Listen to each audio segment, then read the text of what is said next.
What's up, boys and girls? Nameco here, Dustin there, talking about Week 5 NFL Fantasy Football rankings. But first, a State of the Union message from our CEO. State of the Union? Yes, make this very official. Oh, man. This is not going to be official. All right. You probably heard us talk about this at some point, but if you haven't, we like to bring it up every once in a while. We did make an app, basically an online book on how to win your fantasy league. Takes you from the beginning of the year all the way through, how to prepare for the playoffs, how to do trades, all that fun stuff. You click on the link in the card, it'll take you and show you all the different ways that you can have it. You can get it on your iPad, you can get it on your phone. We like it. We've had very good reviews on it for the people. It's all of our knowledge in there. There's so much stuff that we do on a weekly basis that you can't. A lot of info. Yeah. All right, let's get right into it. Let's talk about the quarterbacks, and I'm talking about the guy we have ranked number 1. That's Tom Brady. He's back from suspension. He's playing the Browns that aren't any good.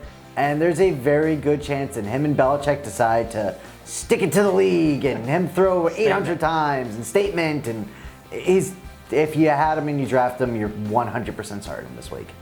Just out of our top 10, Mr. Joe Flacco. Ooh. The Ravens threw the ball 52 times last week. Now, they're not throwing the ball downfield. There were some reports this week saying how they wish they would throw the ball more downfield, and they got the receivers to do it. Now, their run game, they get Dixon back. West looked good last week. It looks like their run game could get things going, but that could potentially help Flacco in some ways in terms of just letting the ball be able to throw the ball downfield more. So, Washington's D against the pass, we think there's some potential there. Flacco just outside our top 10. All right, as we move on to running backs, I'm going to stick with the Patriots, and I want to talk about LeGarrette Blount for a second. So, the scary thing about LeGarrette Blount is if you own him, do you start him because are the Patriots going to use Brady and stick in, him throw 8 million times? I think that could happen, but I think the defense is going to go for that well, so they might use the run to set up the pass, and Cleveland is giving up 118 yards on the ground per game. I see Blount, moving or running quite a bit, and not quite a bit, but what I see is them moving the ball quite a bit, getting close to the end zone. I think he can fall into the end zone. Remember, these are standard leagues. I think he has a good chance to fall into the end zone. Yeah, another guy that's got still a good chance to fall into an end zone. It's still a tricky matchup, but Devontae Freeman at Denver. There's going to be a lot of question marks this week, especially with Tevin Coleman, who's a little bit further down. We might even move him even further down later in the week, depending on what they're saying with his sickle cell and all that stuff. It's the altitude. It hurts him. In the altitude. He says he's playing, though. He says he's playing, but even if he plays, I think you got to give Freeman a few more touches in this situation. You don't want to take any chances on him getting hurt with that. So I think Freeman this week, even though it's a tough matchup, you might throw 5 more touches in there. So we still got him about right where he would be, just because he might get a few more touches because of the Coleman mess. All right, next running back I'm going to highlight is Latavius Murray. And the thing you like about Murray is the fact he's playing San Diego, and it's going to be a high-scoring game. The thing you don't like about Murray is the fact that he was spotted in a walking boot.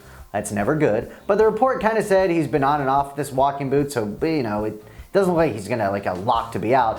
But the scary thing is Mr. Washington for the Oakland Raiders is looking really solid. I think he's going to be in the mix even more. And I think eventually he takes over that job. So right now it's just a nasty committee situation. So just be a little bit wary for all Latavius Murray owners. DeAndre, love that guy.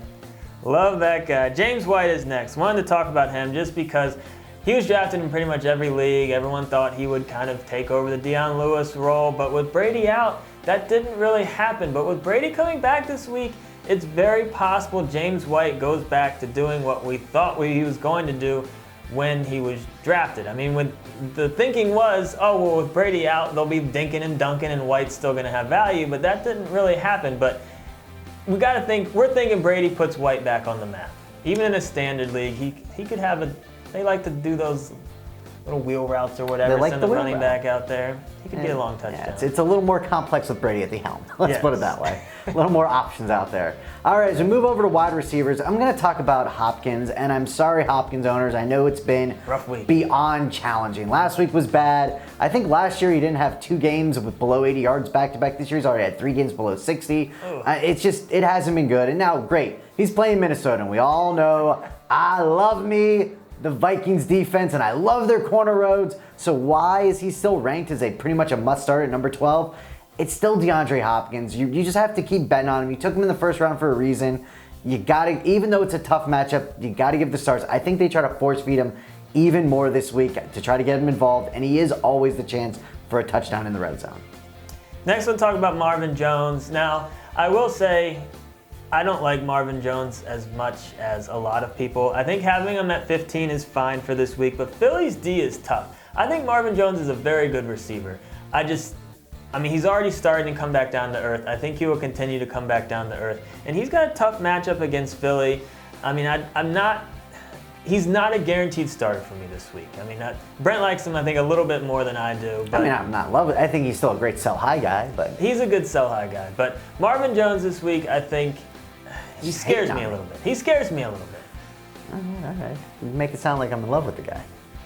All right. I wasn't talking specifically about. I've been talking with other people about Marvin, and people are trading crazy things. Thank for you. him. You were just alluding to that, though, is all that I'm saying there. Okay. He was. All right. I hope he blows up this week. All right, next I got Benjamin on the list. Again, that San Diego-Oakland game, there isn't going to be much defense in that game at all. I think it's going to be a very high-scoring affair. So does Vegas, and you know I love when Vegas loves high over-unders. So the thing about Benjamin that I really like on San Diego, he's got that breakaway speed. He's got the chance to get a 60-yard bomb that really just pads the stats for a week. So he's a great boom or bust play that also I think has a pretty high floor. Very interesting play. Sammy Coates is next, everyone's favorite sleeper coming into the year, and he's been disappointing for the most part. He's shown some flashes, but with Eli Rogers out this week, we think that's just a little bit more boost that he needs to get a couple more targets, and he's been getting targeted pretty frequently as of late. Not a terrible matchup against the Jets. He's at home. You gotta think Big Ben's gonna be throwing the ball, and we like Coates for a decent week. He's still a gamble, still flex play, but could definitely some high ceiling this week, we think. All right, tight ends, I'm going to talk about Zach Ertz. And he's actually available on some waiver wires because he got hurt, had a rhythm injury, but he's coming back this week. And we got him in the top 5, so if he's available, go grab him. What I like about him is, first of all, the rookie's playing great. Carson Wentz has been lived up and then some to the number 2 overall pick in the draft. And Ertz is going to give Wentz another decent outlet, and I think the targets are going to be there. I see 7 to 10 targets for Ertz this week, which makes him a very viable, great play. Coming right out of the gate with him. I like it. 7 to 10 targets. 7 to 10. I like it. Gonna feature him. Another guy that's going to get a ton of targets this week, I think, is Mr. Gary Barnidge. I know he's been disappointing, but you got to think that game they're going to be playing from behind probably after the Patriots' first possession.